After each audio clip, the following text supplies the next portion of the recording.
ਇੱਥੇ ਦੇਖੋ ਜੀ ਇੰਨੇ ਫਲਾਵਰ ਆ, ਪਰ ਇਹ ਸਿਰਫ ਰੋਜ਼ ਆ ਗਏ। ਰੋਜ਼ ਦੀ ਅੱਡ ਅੱਡ ਕਿਸਮਾਂ ਦੀਆਂ, ਅੱਡ ਅੱਡ ਰੰਗ ਆ ਇਹਨਾਂ 'ਚ ਨਾ। ਪਹਿਲਾਂ ਮੈਂ ਸਿਰਫ ਲਾਲ ਗੁਲਾਬ ਹੀ ਦੇਖੀ ਸੀ। ਆ ਪਿੰਕ ਸਕਿਨ ਅਬ ਹੁਣੇ ਦੇਖ ਰਿਹਾ ਮੈਂ, ਅੱਜ ਹੀ ਦੇਖ ਰਿਹਾ ਗਾ ਮੈਂ।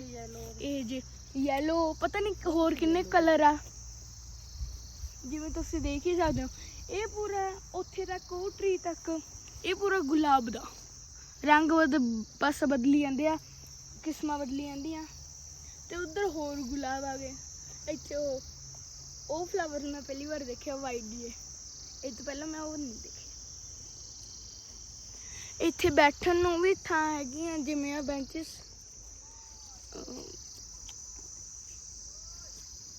ਇੱਥੇ ਹਰਿਆਲੀ ਬਹੁਤ ਆ, ਜਿਵੇਂ ਤੁਸੀਂ ਦੇਖ ਹੀ ਸਕਦੇ ਹੋ। ਇੱਥੇ ਪਹਾੜ ਵੀ ਬਹੁਤ ਨਜ਼ਦੀਕੋਂ ਦਿਖਦੇ ਆ। ਇੱਥੇ 2 ਘਰ ਵੀ ਹੈਗੇ ਸਾਈਡ ਤੇ।